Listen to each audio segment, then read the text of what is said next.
अहमद भाई, वक्त आ चुका है। इमाम एंड इमरान भाई मेरी तरफ नजर कर ले जी। वक्त आ चुका है आस्क एचएमएच का। लोग सवाल पे सवाल भेजे जा रहे हैं, सवाल उठाते हैं और आप लोगों आज को के सवाल भी बड़े अच्छे होंगे, अच्छे हो दिखाओ। इन पे नंबर मिलेंगे? अरे नहीं, ताबिश भाई, मेरा सवाल अहमद शहजाद से है कि इनके फैंस हैं और बाबर के फैंस एजेंसी कैसे? मेरे तो अब फैंस ही नहीं है सर, मेरे कोई फैंस नहीं। मैं हूं, नहीं, मेरे कोई फैंस नहीं। हम सब हम सब फैन है यार अहमद भाई के। यार क्या हो गया? हम भी अहमद शहजाद के फैन हैं और हम इनकी बैटिंग के, इनके क्रिकेट का, इनके मैंने एग्रेशन इस के बारे फैन में हैं। जितनी बात करनी थी, मैंने इस बारे में जितनी बात करनी थी मैंने कर दी है। अब मैं इसके बारे जिनसे मैं बात कर रहा हूँ वो खुद मानते हैं इस चीज़ को। तो मेरे लिए अब दुनिया को कुछ बताने की मैंने जो बताना था मैं बता चुका हूँ। मेरी बात बहुत दूर तक निकल गई है। अब एहतसाब का टाइम है, अब इंतज़ार करें। दिल तो चाह रहे कि मैं इमाम से एक बार पूछूं कि इमाम आपकी बाबर से इस दौरान बात हुई है कभी? मेरी बाबर से नॉर्मली बिल्कुल लाजमी क्यों बात होती है हमारी। जब हम इंडिया से आ रहे थे तो मैंने अगले दिन ऑब्वियसली उसको कॉल की थी just to cheer him up. हाँ। तो मेरी बात होती है, बट हमारी क्रिकेट पे इतनी बात नहीं क्योंकि जाहिर है। ऑलरेडी इतनी सारी चीज़ें उसके Occupied दिमाग हो। में चल रही होती हैं। तो आप एक और के जी ऐसे ना करो। तो ऑब्वियसली हम जब जस्ट टू अगर आप बहुत ही कोई जैसे आप ऐसी डिफीट थी कि ऑब्वियसली यहाँ पे जो भी चल रहा है उधर तो वो टीम है और उनको जो है अच्छा नहीं लग रहा होगा। तो वो it's like a normal thing. ठीक, अगली दिखाओ बेटा, अगली ट्वीट दिखाओ। हैं लिखा है जियो न्यूज को बैन किया जाए, इसकी वजह से इमाद वसीम टीम में वापस आया, वरना इमाद वसीम ने तो रिटायरमेंट का ऐलान किया। तो मैं इस बारे में बात करना चाहूँगा। इस पर भी बात करना चाहेंगे? जी। मुझे लगता है इमाद वसीम ने जितने 2-4 मैच खेले हैं अपने कमबैक में, हाँ। उसने बड़ी ज़बरदस्त बॉलिंग की है। ऑनेस्टली ये बात, नो डाउट। अब उस दिन जो उसकी बैटिंग आई थी, ठीक है, उसको काफियों से ऊपर भेज दिया गया और उससे नहीं खेला गया। और बाकियों से जो 5-5 साल से टीम के अंदर हैं ताबिश भाई, उनसे भी नहीं खेला गया। तो उसने तो नहीं कहा था ना कि मुझे मेन बैट्समैनों से ऊपर भेज दो। ये तो कप्तान का काम है ना कि उसको पता होना चाहिए किसको किस कहाँ पे यूटिलाइज लेफ्ट करना है। आर्मर करा रहा था तो जी, बनता था उधर। नहीं सर, ऐसी मेरी बात क्या बनता था उधर, मतलब बन गया। अरे वो तो चला नहीं हो ना गया। कारतूस, सर आपका मगर मेन strategy बैट्समैन ठीक है थी। इफ्तिखार, जिसको आपने अपने कोच को ये बोल दिया है। वो अपने कोच, अब सुने अब खबर, बताओ। अब इफ्तिखार अपने कोच के बाद गया है इंडिया के खिलाफ मैच के बाद। तो वो बोलता है कि सर मैं बैट्समैन हूँ कि बॉलर हूँ। कहते हैं ऑफ कोर्स आप बैट्समैन हैं। तो कहते हैं मैं कैसा बैट्समैन हूँ कि मुझे 7वें नंबर पे भेजा जाता है, मेरे से ऊपर बॉलर जा रहे हैं। तो कहता है मुझे, गैरी कर्स्टन बोलते हैं कि मुझे बताया गया कि आप सिर्फ 3 ओवर्स के बैट्समैन हैं। अब वो कहता है मेरी 26 सेंचुरी है डोमेस्टिक के अंदर, वो कैसे हो गई हैं? तो ताबिश भाई, कुछ चीज़ों का हमें पता है कि हम बाहर नहीं लेके आते हैं। तो जो गुप्त है उसको गुप्त रहने दीजिए, लेकिन जो टीम की फॉर्मेशन थी। इसका एक लॉजिकल सवाल पूछूंगा, सॉरी मैं वो कट कर रहा हूँ क्योंकि एक बात बताएं, गैरी कर्स्टन जो हैं वो बहुत बड़े मायनाज कोच हैं दुनिया में। एक मिनट, मेरा भी यही है कि अगर हाँ। गैरी क्रिस्टन बच्चा गैरी कर्स्टन क्या किसी से बात करके डिसाइड कर रहे हैं कि प्लेयर जी कैसा जी, वो खेलता तो है? ये खुद 15 देखते हैं, 15 दिन पहले गैरी कर्स्टन आए हैं। उनका जो पहली प्रेस को सुनिए ना, एनालिसिस देखते सुन, होंगे। नहीं नहीं नहीं, सुनिए सर, सुनिए। जो 15 दिन पहले इंसान आया उसने खुद कहा है कि मैं तो जो इनका कॉम्बिनेशन है उनको छेड़ भी नहीं रहा, मैं तो 15 दिन हुए हैं, I am just supporting them. तो जो आपके टीम में लोग कंट्रोल कर रहे होते हैं ना सारे इधर उधर से, वो उसको बताते हैं कि ताबिश ये करता है, ताबिश की ये स्ट्रेंथ है, हमारी ये स्ट्रेंथ है, हम यूं ही सिंगलों से खेलेंगे। तो वो एक जेन बनाया जाता है चीज़ों का प्रॉपर थ्रू आउट। और ये टीम की अंदर की बातें हैं सर।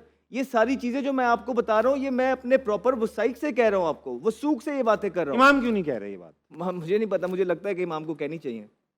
हो सकता है इनको पता ही ना हो, ये होता ही मुझे ना तो हो। नहीं पता, मैं तो आप इधर कुरान ले आओ, मुझे तो ऐसी चीज कुछ नहीं नहीं, पता। ऐसी चीज का नहीं पता, लेकिन बहुत सारी यार आप बातें लोग ये इमाम को क्रिकेटर से एक बात बोलता हूँ, आप लोग ये क्रिकेटर हिस्ट्री भी रही है हमारी, बात बात में कुरान को मत लाया करें। कभी कोई हलफ उठा लेता है, कभी कोई कुछ कर लेता हाँ, है। सही कह रहे हैं। इस काम के लिए नहीं है। सही कह रहे हैं, True, बिल्कुल, I सही कह agree. रहे हैं। I totally ये आज agree से with you. डिसाइड कर लें। मैं तब से लेके अब तक चुप ही हूँ। और ये मैं पूरे पाकिस्तान से, एक सेकंड, पूरे पाकिस्तान से कह रहा हूँ, हर मिनिस्टर उठा चुका है, हर वजीर आजम उठा चुका है, इन कामों में मत इस्तेमाल करो, खोल लो, उसके अंदर शायद कुछ पढ़ के काम आ जाए। अगला दिखाओ यार, दिखाओ भाई। ये सवाल का जवाब इमरान भाई से लूंगा पहले मैं। या देखिए, आप, मैंने उस दिन भी एक चीज़ बोला था कि कैप्टन हमेशा वो अच्छा दे जिसके नीचे टीम भी अच्छी हो और परफॉर्मर हो। ठीक और है। हम बहुत ज़्यादा कंपेयर करते हैं कप्तानों के साथ।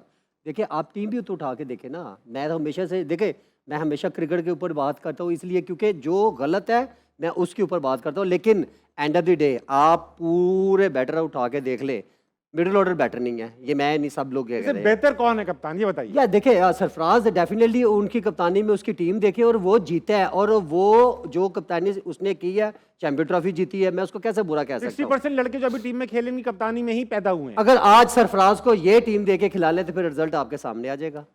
इमाम, ऐसा क्या हुआ कि सरफराज की कप्तानी में ये लड़के चीते थे, खेल रहे थे, चैंपियंस ट्रॉफी जीत रहे थे, और फिर ओवर द इयर्स डिक्लाइन हो गई? अगर परफॉर्मेंस हुई है तो कैसे हुई है, क्यों हुई है? देखिए बिल्कुल सैफी भाई, मुझे खुद, मैं आपको उस दिन भी जवाब दिया कि मुझे सैफी भाई हमेशा मेरे फेवरेट कैप्टन रहेंगे। तो स्मार्ट बहुत थे और उनका दिमाग बहुत अंदर ग्राउंड में बहुत चलता था। अब देखिए ये एक जब सैफी भाई आए थे तो उस वक्त मेरे ख्याल से किसी के 15 मैच भी नहीं थे। जब सैफी भाई, जब हम 2016-17 में आए हैं उस वक्त सब थे, और वी वर लकी। हमारी कोई बहुत अच्छी टीम नहीं थी 2017, हम स्ट्रगल कर रहे थे, बट फ़खर आउटस्टैंडिंग खेला एकदम, वो आमिर का स्पेल, हसन का, तो वो बहुत अच्छा। उसके बाद सबने अपनी, ऐसा नहीं कि डिक्लाइन, अब हाँ ऑब्वियसली उनकी परफॉर्मेंस ख़राब है उसके बाद, लेकिन सबका पीक भी आया उसके बाद। 2017 के बाद सारे प्लेयर्स की परफॉर्मेंसेज ऊपर भी गई हैं। उसके बाद पिछले साल 1.5 साल से बिल्कुल परफॉर्मेंस सबकी डाउन हुई है। लेकिन ऑब्वियसली क्योंकि सवाल ऐसा है कि बेटर कैप्टनसी, तो ऑब्वियसली मैं हमेशा सरफराज भाई को हमेशा ज़्यादा कैप्टनसी में कहा कि इनको ज़्यादा, he is very street smart, और इनकी कैप्टनसी की जो एबिलिटीज़ हैं, क्योंकि इन्होंने बहुत अरसे से कैप्टनसी किया। I guess if I am not wrong, ये अंडर 16, अंडर 19 पाकिस्तान के सारे टूर्स, फिर इतने अरसे से कोयटा ग्लैडिएटर्स के, और पाकिस्तान के भी मेरे ख्याल से 4-5 साल रहे हैं कप्तान। आपको पता है T20 के सबसे ज्यादा सक्सेसफुल कैप्टन कौन है? अहमद भाई, सैफी भाई, सरफराज भाई हैं। एक इंपॉर्टेंट फैक्ट बताता हूँ आपको, और कंसेक्यूटिव किसी भी T20 वर्ल्ड कप में कप्तानी नहीं मिली इनको हैं। जी। एक भी T20 वर्ल्ड कप में सरफराज भाई कप्तान नहीं थे, जबकि वो T20 के सबसे अच्छे कप्तान असल में हैं। नहीं, वो उसका ये हुआ ना कि मेरे ख्याल से वो कोविड की वजह से 2016 के बाद T20 वर्ल्ड कप फिर 2021 में हुआ है, ये भी है। जी ठीक है। अगला देख, देखा बेटा, एक्स हारिस के बाद क्या है? What was the conversation? ओए होए होए, इमरान भाई और Ahmad Shahzad, we are missing them, one of है the कहाँ best की है? opening pair. किधर की है? श्रीलंका श्रीलंका। यहाँ बड़ा मजा किया इमरान भाई का, मैं यहाँ बड़ा फैन था। ठीक है, और मैं तो बिल्कुल बिल्कुल यंग था, मेरी पहली पहली ये लीग कब की है? कौन सी लीग है? ये पूरा Sri Lanka Sri Lanka. Premier league, Lanka premier league. ये अराउंड मेरे ख्याल में कोई 6-7 के 5 नहीं 8-9 की होगी। 8-9 8-9 के अराउंड। नहीं 8-9 नहीं नहीं यार, उस वक्त तो लीग 8-9 में तो वर्ल्ड कप था मेरे ख्याल से, ये 13-14 की है। इमरान भाई नहीं, डोले मैं आपके लास्ट को 11-12 के ट्राइसेप देख रहे हो आप? इमाम भाई, इमरान भाई के ट्राइसेप देख रहे हो आप? बड़ा मजा वहाँ पे, हमने श्रीलंका में थी, हम आपस में एक ही कमरे में रहते थे, बहुत अरे वाह। एंजॉय किया, बहुत एंजॉय किया। अच्छा, जब उस वक्त भी ऐसा कुछ था, जज्बाती यार थे एक अहमद चीज भाई? मैं अहमद की जरूर बताऊं यहाँ पे, जब हम ये लीग खेल रहे थे उस वक्त अहमद शहजाद नया एक यंगस्टर, और जब मेरे साथ ये खेला और बहुत सारी चीज़ें ये मेरे से पूछता था हाँ। कि इमरान भाई T20 में जब ओपन करते तो किस तरह खेला जाए। मैंने कहा यार एक चीज़ तुझे थोड़ा सा सब्र करना होगा, क्योंकि अगर मैं कैन पे चार्ज करूँगा ना तो फिर आप थोड़ा टाइम लेना। ये बात इसके मुंह पे में नहीं, मैं हमेशा से कहता हूँ, ये मानी इसने बात, और बहुत सारी ऐसी चीज़ें जो मेरे से डिस्कस करता टाइम था तो लेते हैं, और टाइम तो मैंने लेते जो हैं। बताई छोटे उसके सवाल ऊपर करने में उन्होंने टाइम लेते हैं। अच्छा उसके ऊपर उन्होंने इसने वर्कआउट किया और उसमें इसको सक्सेस भी मिली। मैंने जेन्युइनली इमरान भाई से मैं पावर हिटिंग के बारे में पूछता था, मैं इनकी बेस वगैरह के बारे में, पावर कहाँ से जनरेट करते हैं, बैट कहाँ से आना चाहिए, मुझे सीखने का शौक़ था और मैं आज भी सीखने की कोशिश करता हूँ। तो जब तक शौक़ है तब तक इंसान जिंदा रहता है, फिर शौक़ ख़त्म हो गया तो ख़त्म। अगला दिखाओ अरे, बेटा। ताबिश भाई कहाँ गए ये ट्राइसेप? कहाँ गए हैं? अभी भी आप नहीं जी, वो लेगी बीमारी से। और है हमारे पास। Why blame Babar Azam alone for the team's flaws? Criticism should be evidence based. Since 2019, he has led the team to impressive victories until 2022. Why ignore the PCB's instability over the period of 15 months with 5 different faces of chairman? जी अहमद भाई, मजे का सवाल लग रहा है। देखिए, मैं पहले भी आपको कह चुका हूँ कि जो सारी रिस्पॉन्सिबिलिटी होती है ना, वो कैप्टन की होती है। और जितनी भी पिछले 4-5 साल में क्रिकेट हुई है, आप देखें किसी का भी नंबर कंफर्म ही नहीं था, कभी कोई फ्लोटर आता था, कभी कोई नीचे से ऊपर। तो बाबर और रिजवान ये दो ऐसे प्लेयर हैं कि जो हमेशा से कंफर्म रहे हैं, टीम सारी इनके इर्द गिर्द परफॉर्मेंस देके कंफर्म हुए जी ना। जी। तो सर मैं यही बोल रहा हूँ ना, परफॉर्मेंस हमें आपसे चाहिए आईसीसी के इवेंट्स में। हम आपको पहले भी बता चुके हैं कि हम क्रिकेट बायलैटरल सीरीज खेलने के लिए नहीं खेलते हैं, हमें आईसीसी के इवेंट्स जितवा के दें। वहाँ पे आपके स्टैट जो हैं, जिस तरह हमने आपको कल दिखाए, वहाँ आपके स्टैट बहुत बहुत वीक हैं, आपको बहुत इंप्रूवमेंट की। जैसे ही देखिए आप B, C, D टीम्स के खिलाफ जब परफॉर्मेंस करते हैं, जब जैसी थोड़ी सी स्ट्रांग टीम आती है, पूरे साइड्स आती हैं, वहां आपके बहुत stats नीचे आपका चले अच्छा जाते हैं। सवाल है। बीसीई टीम से परफॉर्म करती, फॉर एग्जांपल मैं पाकिस्तान क्रिकेट टीम का एक मेंबर हूं, ठीक है, और मेरा जो अथॉरिटी है वो है पीसीबी। पीसीबी कहती है ये टीम आई है, खेलो इससे जाके।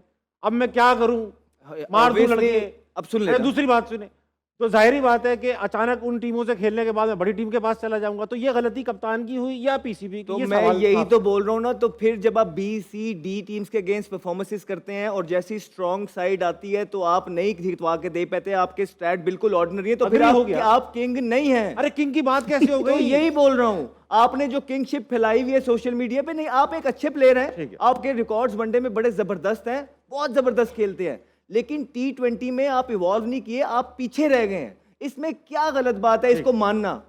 और भाई अगर मैं पीछे रह गया हूं, मेरे स्ट्राइक रेट नीचे है, तो मैं कहूंगा हाँ यार मेरे नीचे रह गए हैं। जब तक मानोगे नहीं तो इंप्रूवमेंट नहीं आएगी। सही है। तबन है। हाजिर हज़रात, आज का हारना मना इख्तिताम को पहुंचता है एक दुआ के साथ कि अल्लाह मियाँ पाकिस्तानी क्रिकेट टीम, हम ये मायूसियाँ पहले भी देख चुके हैं, शायद आदत सी हो चुकी है, थोड़े दिन मायूस होते हैं फिर से सपोर्ट पे लग जाते हैं, क्योंकि उम्मीद रहती है। उम्मीद करता हूँ, अल्लाह से दुआ करता हूँ कि अल्लाह मियाँ पाकिस्तानी की टीम एक दिन ऐसे उभरे वर्ल्ड चैंपियन बन के, और ना सिर्फ पाकिस्तानी क्रिकेट टीम बल्कि हॉकी और स्क्वॉश भी वो मुकाम हासिल करें स्नूकर के साथ साथ, जो कि एक ज़माने में हमारे पास था। अल्लाह मियाँ आमीन।